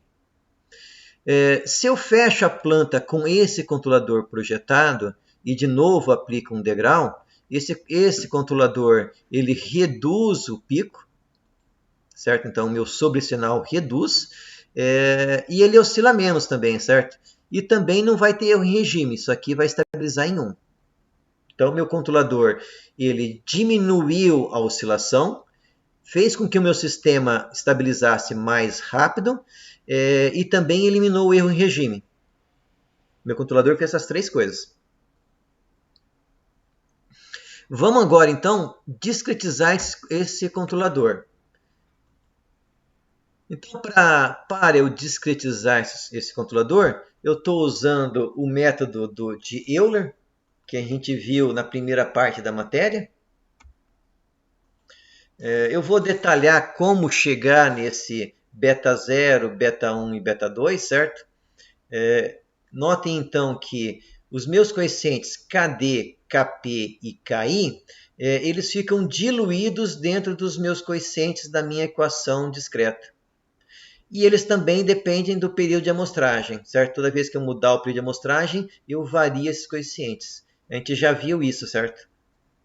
Que os coeficientes da minha equação discreta dependem da frequência de amostragem ou do período de amostragem. Bom, mas como que a gente fez isso aí, certo? Como a gente chegou nesses coeficientes? Vamos mostrar isso aí. Bom, então eu tenho aqui a minha função de transferência, que na verdade representa uma equação diferencial. Então, a primeira coisa que eu fiz foi passar esse S multiplicando a minha saída e passar a minha entrada multiplicando o numerador, certo? Então, eu reescrevi um pouco isso aqui, certo? De tal forma que eu tenho aqui o KD, o KP e o KI.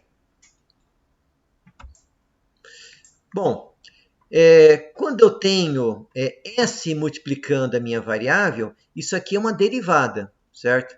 Então, eu estou discretizando a minha equação diferencial utilizando a aproximação de Euler.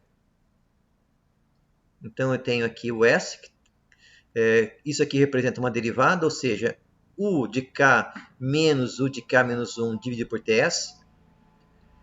O S ao quadrado, ele representa uma derivada de segunda ordem. Então, a definição da derivada de segunda ordem é e de k menos 2, e de k menos 1, mais e de k menos 2, dividido por ts ao quadrado, vezes a constante que está multiplicando, que é o kd, mais S é derivada primeira, então e de k menos 1 sobre ts. E por último, como eu não tenho S, isso aqui é simplesmente o erro de K. Bom, meu próximo passo é, eu passei esse TS multiplicando o lado direito.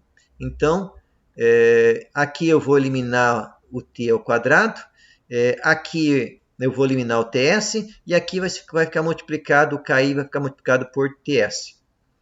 Bom, o próximo passo vai ser agrupar os termos que estão em E na K. Então, eu tenho E na K aqui, E na K aqui e E na K aqui. Então, eu coloquei o E na K em evidência e o que está multiplicando E na K eu coloquei aqui entre parênteses. Fiz o mesmo para o E na K menos 1. Eu tenho E na K menos 1 aqui e aqui. Coloquei o E na K menos 1 em evidência e o que estava multiplicando ele coloquei aqui entre parênteses. E por último, o E na K menos 2, que só aparece nesse termo. E o que multiplica o E na K menos 2, certo? Bom, para eu passar então, aqui eu poderia já obter a equação de diferença, né? Basta eu pegar esse U de K menos 1 e passar para o lado direito. Mas eu quis aqui também obter a função de transferência em Z, certo? Então, toda vez que eu tenho uma equação de diferença e eu aplico a transformada Z, o que está deslocado, a variável deslocada, ela é o U de Z, Z menos 1. Variável que não está deslocada é simplesmente o de Z.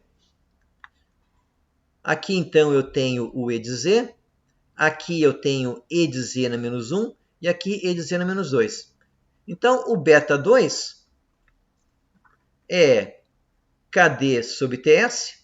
O beta 1 é esse termo, né? Menos 2KD sobre TS menos KP.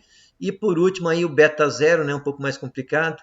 KD dividido por TS mais KP, KI vezes TS. Então, aí está a minha função de transferência do meu PI em Z. Como eu falei para vocês, esse primeiro termo não era o KD, esse segundo termo não é o Kp e esse último termo não é o Ki, certo?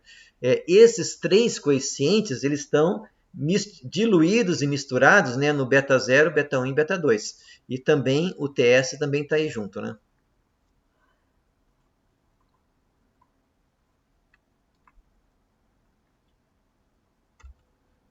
Então, obtive a função de transferência em Z. Deixa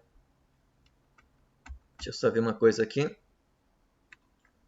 Aqui eu fiz uma passagem, não sei se vocês notaram, né?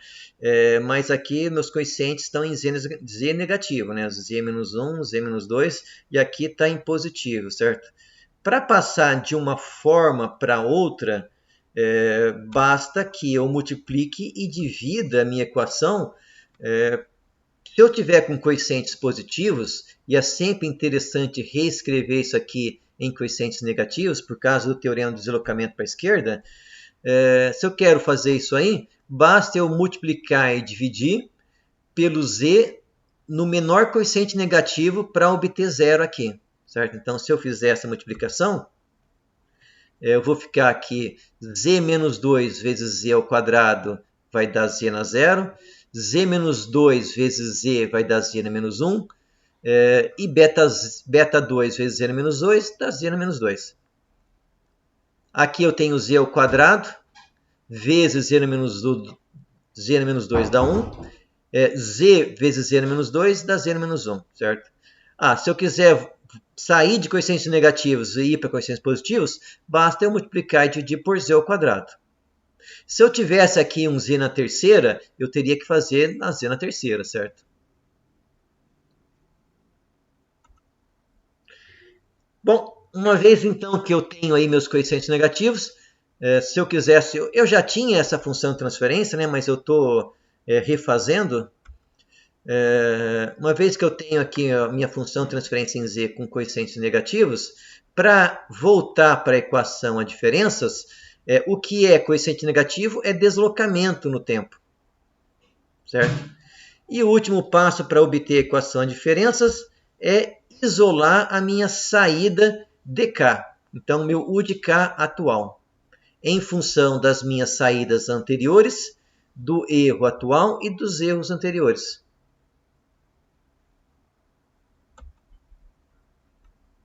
Então, isso aqui é a equação a diferenças do meu PI digital.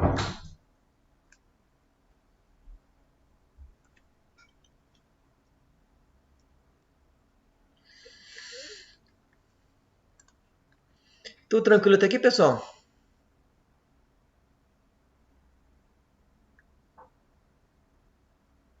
Uhum. Dúvidas aí? Vamos ver aqui uma simulação. Na verdade, não é uma simulação, né? Ela roda o exemplo ali que nós acabamos de fazer, certo? Eu vou copiar isso aqui para o Word, para que eu possa aumentar o tamanho da letra. Ai, caramba. Então tá, Ctrl C. Vamos abrir aqui o Word.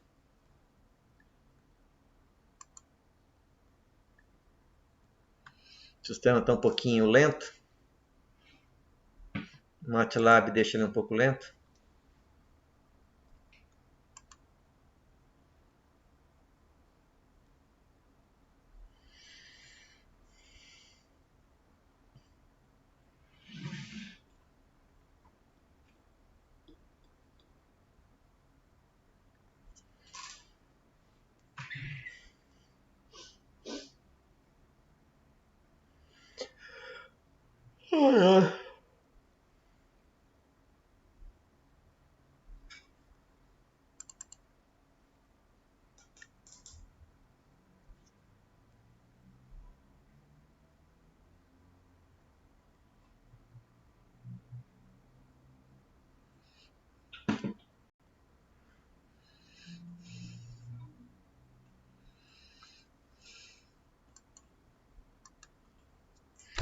Só mais um pouco, pessoal.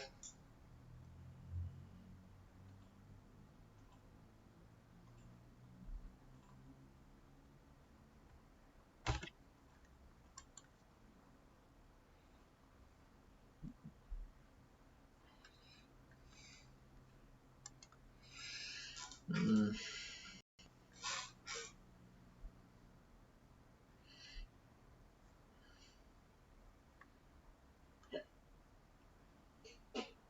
ver se o Word vai.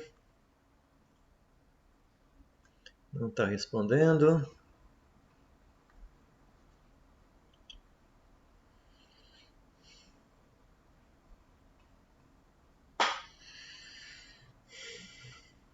Bom, se eu não conseguir abrir o Word, a gente faz aqui no MATLAB mesmo. Só que no MATLAB está um pouco menor, né? Não sei se vocês conseguem ver bem aqui. Opa, foi. Deixa eu só aumentar aqui o tamanho da letra.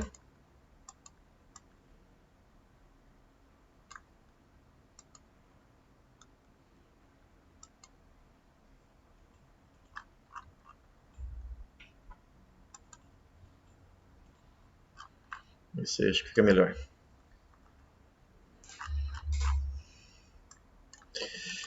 Bom, então esse sequência aqui de esse script, né?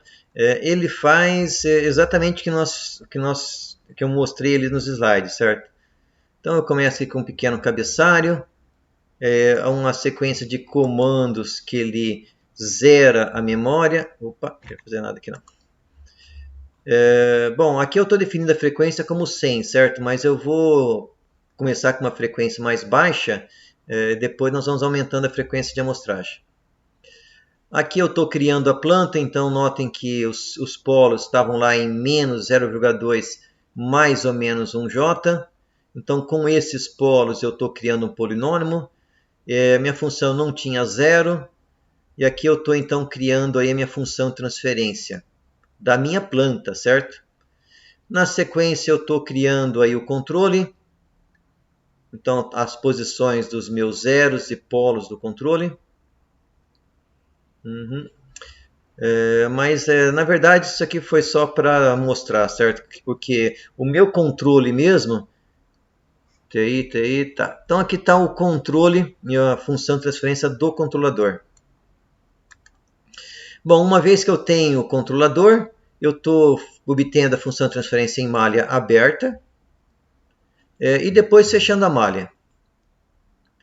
Esse comando aqui, ele simplesmente elimina alguns problemas de arredondamento do MATLAB, tá?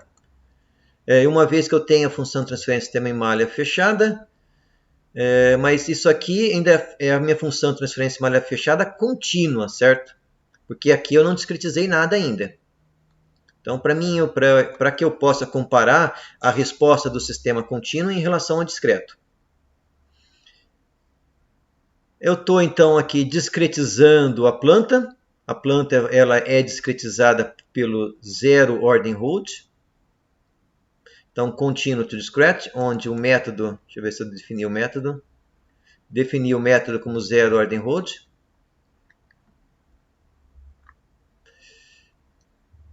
Opa, passei. E aqui eu obtive então a função de transferência do meu controle utilizando aquela discretização por aproximação de Euler que nós fizemos ali nos slides, certo? Então aqui eu tenho beta 0, beta 1 e beta 2. Criei o numerador e o denominador e criei a função de transferência em Z. Notem que a discretização, na verdade, foi feita na mão, certo? E eu criei a função de transferência passando TS diretamente em Z.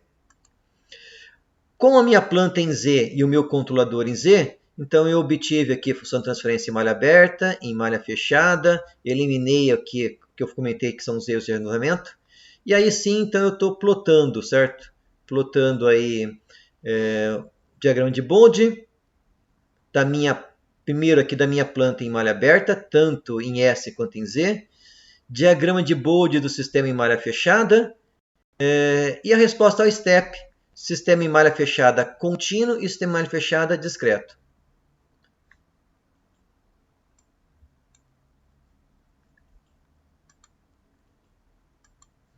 Certo, pessoal? Deu para acompanhar ali a rotina?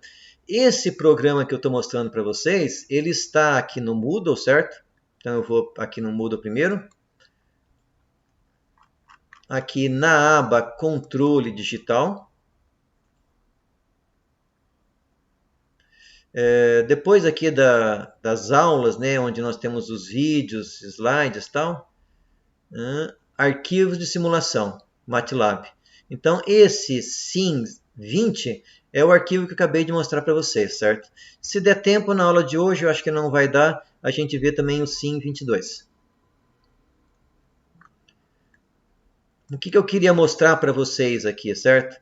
Bom, nós tínhamos visto que a frequência de discretização ideal desse sistema, se eu fosse aplicar 10 vezes, seria 2,5 Hz, certo? Então vamos aplicar o 2,5 Hz e vamos rodar isso aqui e ver se tudo funciona.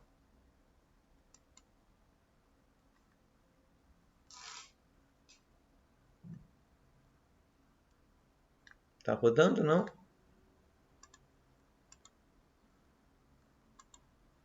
Ainda não. Vamos ver se roda agora.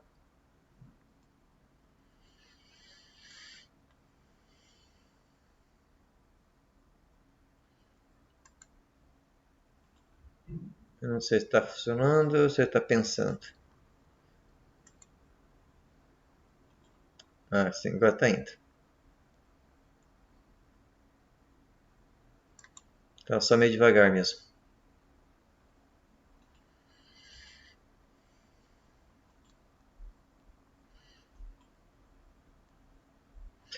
Como eu estou rodando o MATLAB e ao mesmo tempo gravando, esses dois programas juntos eles ficam um pouco lentos, tá?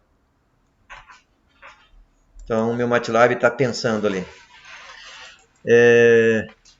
Bom, pessoal, então a gente viu ali nos slides que a frequência de corte da minha planta contínua estava lá em 0,24 Hz. Então, o ideal para a gente discretizar essa planta é pelo menos 10 vezes mais, certo? Então, nós vamos tentar discretizar ela com 2,5 Hz e vamos ver o que acontece. Ele continua pensando.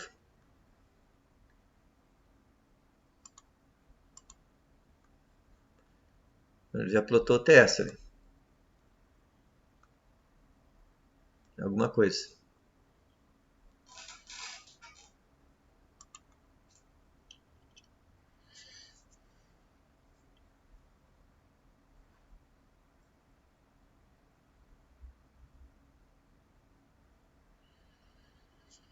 Opa. Então, aqui nós temos a planta contínua, o meu controle contínuo, o sistema em malha fechada.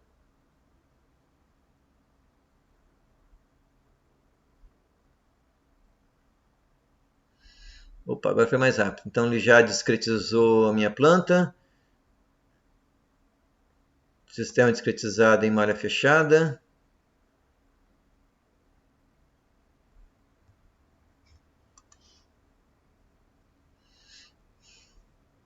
Falta os gráficos aqui ainda, certo?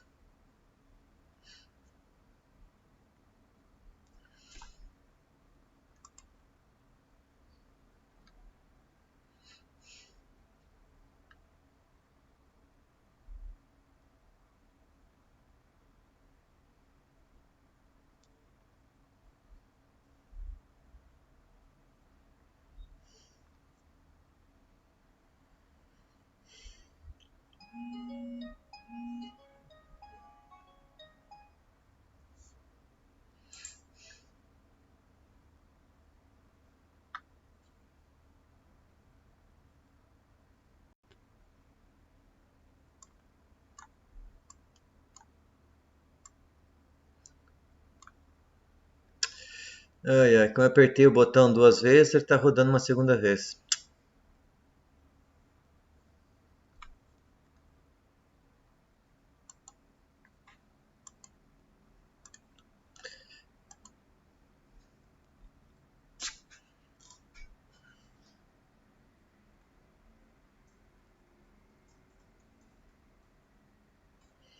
Isso que dá em ser impaciente, né? Apertei o botão várias vezes, agora está executando várias vezes.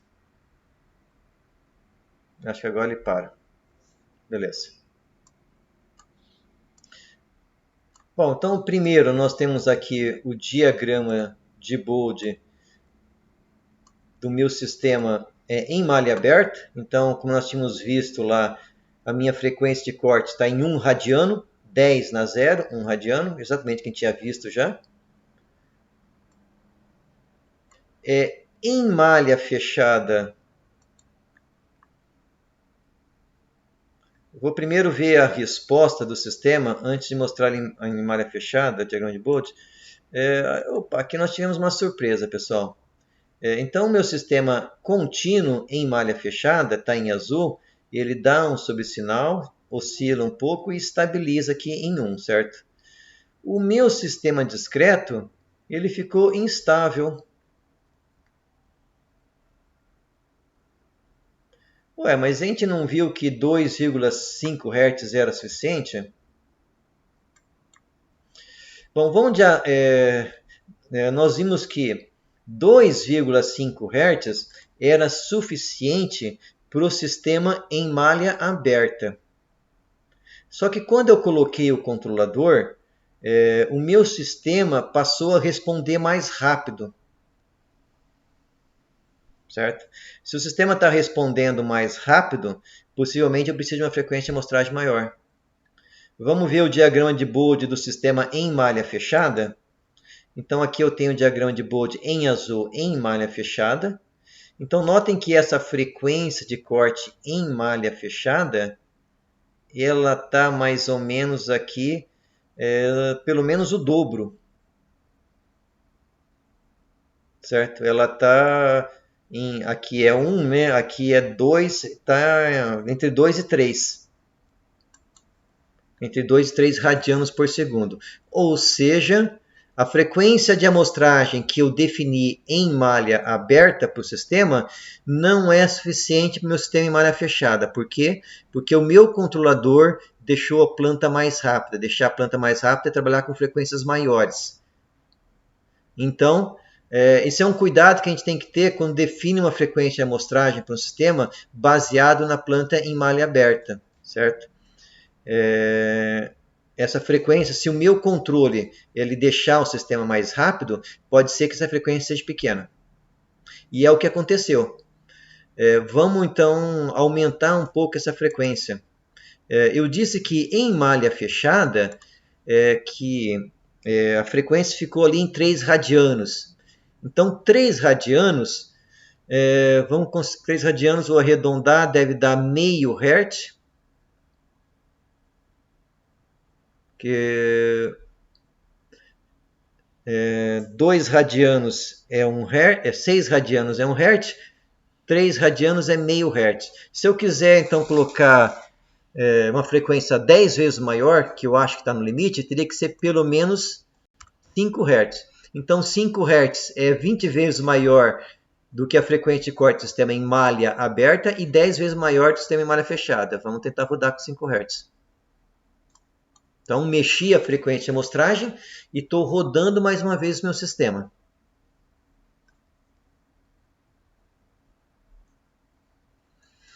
Vamos ver os gráficos que o meu sistema vai gerar. Opa! Notem aqui que agora o meu sistema está estável. Ele está pior do que o meu sistema contínuo. Então, meu sistema contínuo tem exatamente a mesma resposta e o meu sistema discreto ele dá um overshoot maior, um afundamento maior, né? Ou seja, ele oscila mais, mas ele vai estabilizar. Então, notem que essa frequência de amostragem para o nosso sistema é fundamental. 2,5 Hz, que eu achei que era suficiente, não foi. 5 Hz já tornou o sistema pelo menos estável, certo? Vamos aumentar mais um pouco a frequência de amostragem. Vamos colocar agora 10 Hz. Agora sim vai ser 20 vezes maior do que o diagrama de Bode do sistema em malha aberta. Desculpa, malha fechada. Vamos ver como é que fica.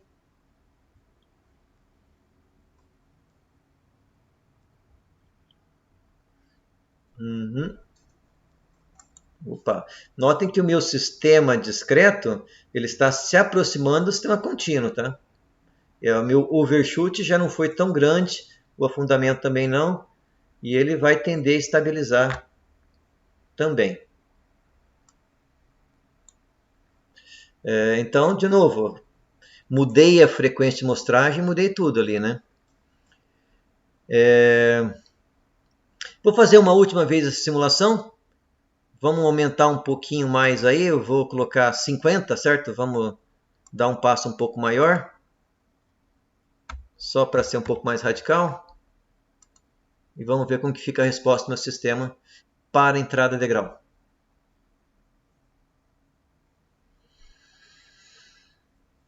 Opa!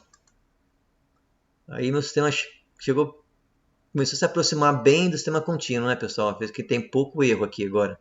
E os degraizinhos ficaram bem pequenos, né? Se eu quiser ver o degrau, tem que aplicar um zoom aqui.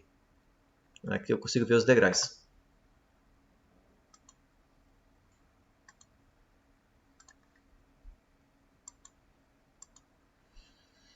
Joia, pessoal? Então, nós vimos aí alguns critérios para nós escolhermos essa frequência de amostragem. Nós temos que tomar algum cuidado quando escolhemos essa frequência de amostragem em malha aberta, porque em malha fechada a gente pode ter alguma surpresa, tá ok? E uma outra coisa, esse método que nós estamos trabalhando aí do redesign, assim, a performance do controlador discreto vai ser sempre inferior da performance do controlador contínuo. Por quê? Porque eu primeiro projetei o contínuo para depois discretizá-lo. Então, meu limite de performance é o contínuo, por esse método do redesign.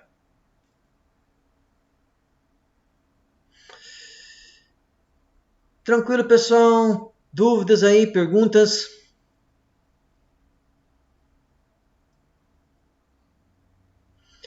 Bom, não tendo aí dúvidas, tudo em paz, então tá jóia, pessoal. Bom, então era o que eu tinha aí para vocês na aula de hoje. Vocês têm então, se quiserem explorar esse exemplo, ele está ali no Moodle, certo? Vocês podem baixar e depois rodar no MATLAB. Eu acho que ele deve rodar nesses outros softwares aí também, do Octave ou do Skylab. Talvez tenha que mudar algum comando ali de gráfico, tá? Mas ele deve rodar. Assim, pessoal, eu estou encerrando a nossa aula e a gente volta a conversar aí semana que vem, certo? Não esqueçam do projeto, do trabalho. É bom vocês formarem os grupos aí e começarem a trabalhar nele, certo?